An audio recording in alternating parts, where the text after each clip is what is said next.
¿Qué tal amigos de Sin embargo al aire? Muchas gracias por acompañarnos como cada semana y les agradecemos encarecidamente que compartan nuestro trabajo, que lo compartan con sus familiares y amigos porque de esa manera nos ayudan a seguir adelante con este proyecto periodístico. Nos estimula que ustedes nos acompañen, nos estimula que ustedes recomienden lo que hacemos para servirles en este espacio de periodismo e información a su servicio. En fecha reciente se ha discutido muchísimo algo que es fundamental en la imagen de la cuarta transformación, la austera medianía,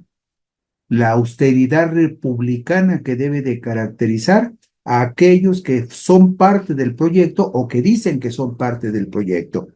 Sobre ese punto es importante reflexionar y hablaré hoy con ustedes en mi columna Puntos y Contrapuntos, que dice lo siguiente. Responsable moral, ética y política del proyecto de la Cuarta Transformación, la presidenta Claudia Sheinbaum Pardo tendrá que hacer su mejor esfuerzo para extirpar del corazón de Morena y del gobierno el cáncer de la corrupción, que sigue incubado en muchos de los rincones a los cuales todavía no ha llegado la luz que desenmascare a quienes no han entendido en su verdadera dimensión que los casi 36 millones de ciudadanos que votaron por este proyecto de izquierda esperan que llegue el cambio verdadero, que muestre que la vida en este país puede ser diferente y mejor. En algunos de los tejidos más sensibles del proyecto de la Cuarta Transformación está incubado el huevo de la serpiente de la insidia, la hipocresía y la traición. Y la mayoría de la gente lo sabe o lo percibe, por lo que exige del gobierno de Claudia Sheinbaum Pardo que actúe con firmeza para expulsar de su muy exclusivo paraíso a quienes asumen que el poder es solo para enriquecerse y hacer negocios con el dinero de los contribuyentes al amparo de los cargos públicos. Los corruptos enquistados en las filas de la Cuarta Transformación van desnudos y no se dan cuenta, pero sus nombres aparecen como hongos después de la lluvia en todas las redes sociales y medios de comunicación de todo origen y naturaleza. Y la gente los señala con el dedo, esperando que en algún momento los alcance el largo brazo de la justicia. Abrigada por el voto mayoritario del pueblo, la presidenta Claudia Sheinbaum Pardo nada le debe a las cofradías de canallas que durante décadas han usufructuado el poder para su beneficio y que todavía permanecen por ahí agazapados, siempre dispuestos a cometer abusos y tropelías en las filas de Morena y en su gobierno, a los que hipócritamente dicen respaldar. Advierte Nicolás Maquiavelo en el capítulo 9 de su libro El Príncipe, su célebre tratado sobre política y gobierno, dice lo siguiente: el que llega al principado con la ayuda de los nobles se mantiene con más dificultad que el que ha llegado mediante el apoyo del pueblo, porque los que lo rodean se consideran sus iguales, y en tal caso se les hace difícil mandarlos y manejarlos como quisiera,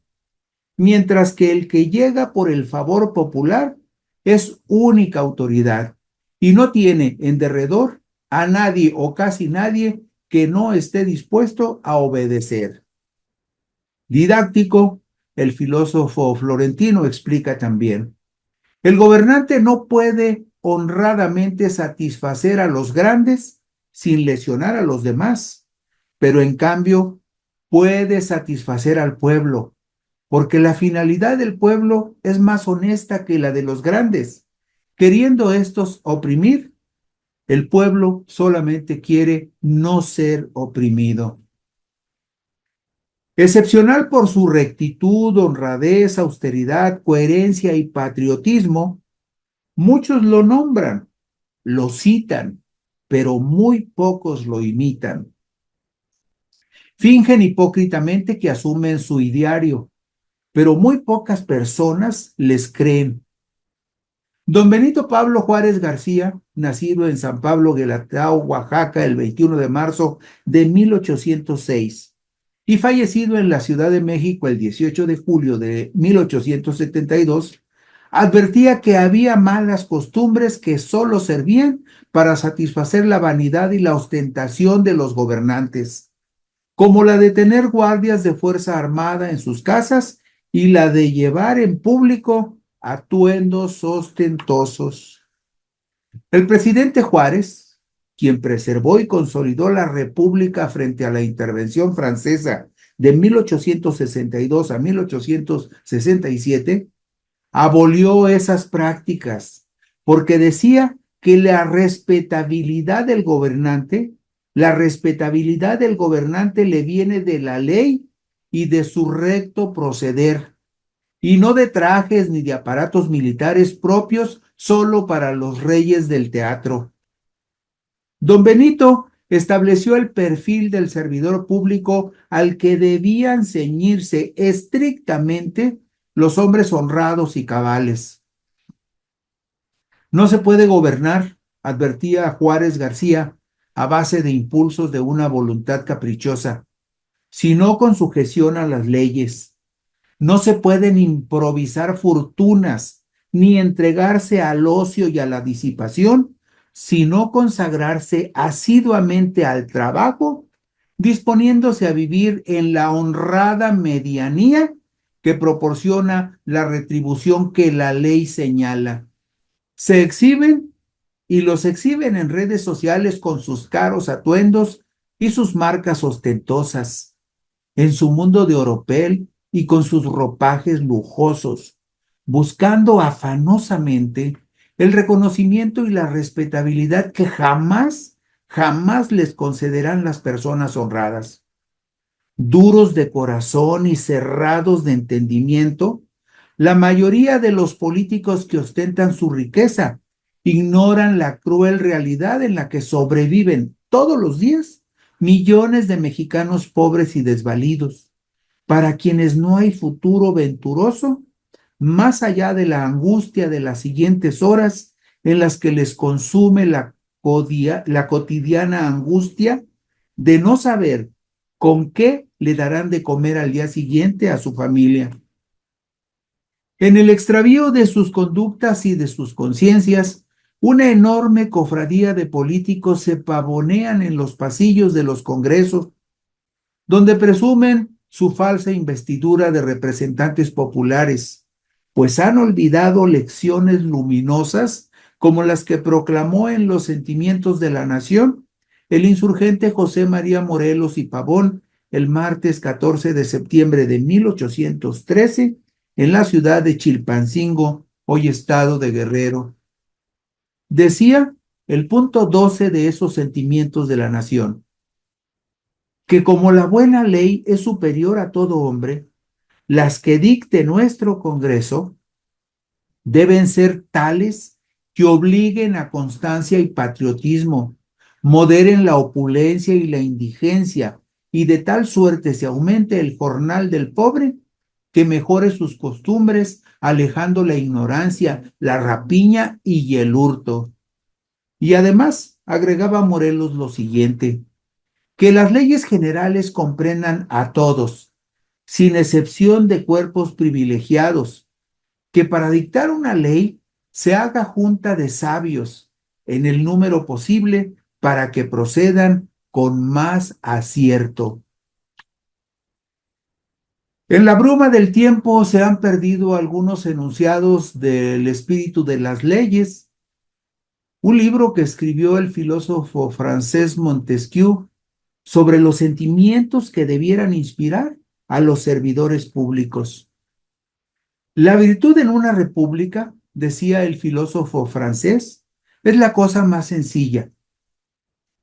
Es el amor a la república. Es un sentimiento y no una serie de conocimientos. El último de los hombres puede sentir ese amor como el primero. Advertía también Montesquieu lo siguiente: cuando el pueblo tiene buenas máximas, las practica mejor y se mantiene más tiempo incorruptible que las clases altas. Es raro que por el pueblo comience la corrupción. La prédica de la austeridad republicana y la honrada medianía que deben distinguir a los servidores públicos es una reiterada arenga de la presidenta Sheinbaum Pardo.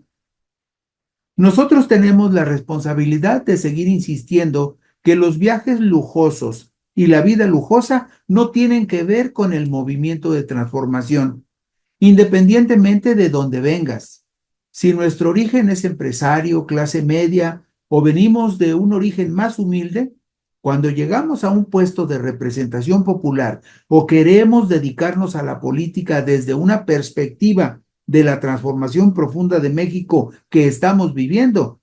tenemos que estar siempre cerca del pueblo, tener los pies en la tierra, no olvidar que nuestra misión, porque es una misión, es disminuir la pobreza, las desigualdades, el bienestar del pueblo. Y para eso no se necesita vivir con lujos. Todo esto lo dijo la presidenta en su conferencia mañanera del viernes 1 de agosto del 2025. Insistió la mandataria en que Andrés Manuel López Obrador rescató el ideario juarista que rige a la Cuarta Transformación. Por eso, ahora en la Constitución, los ministros de la Corte van a ganar menos que la presidenta de la República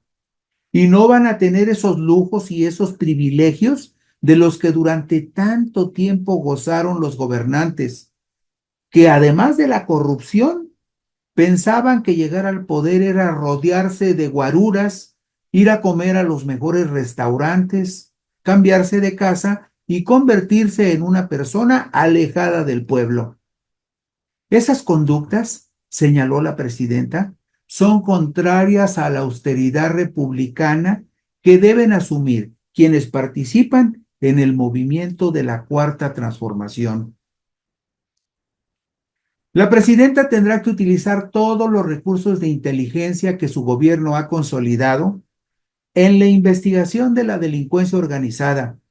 y en el uso de recursos de procedencia ilícita para escudriñar en la conducta de una buena cantidad de personajes vinculados a su partido y a su gobierno que están bajo sospecha, tanto en el Poder Ejecutivo bajo su mando directo, como en los espacios de poder del legislativo, las cámaras de diputados y de senadores. Los profundos cambios en el Poder Judicial de la Federación permitirán a la presidenta apelar al Tribunal de Disciplina Judicial para conjurar o inhibir la posibilidad de que algunos vivales consigan el amparo de jueces o magistrados utilizando argucias jurídicas o recurriendo a otros métodos más convincentes, lubricados con generosas recompensas para torcer el recto camino de la justicia. Quienes están enquistados de alguna forma en el proyecto de la Cuarta Transformación, desde las filas de algunos de los tres poderes del Estado, jamás renunciarán de manera voluntaria a sus cotos de poder o a sus privilegios, porque de las mismas dimensiones de su ambición y de su corrupción es el riesgo de la traición.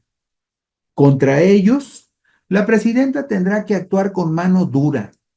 y para ello necesitará también una Fiscalía General de Justicia de la República, para lo cual tendrá que promover la renuncia o declinación de Alejandro Hertz Manero para ubicar en esa posición a alguien de su más absoluta confianza. Gracias, gracias por la gentileza de su atención, de su interés. Si les apetece, por aquí nos encontraremos dentro de una semana.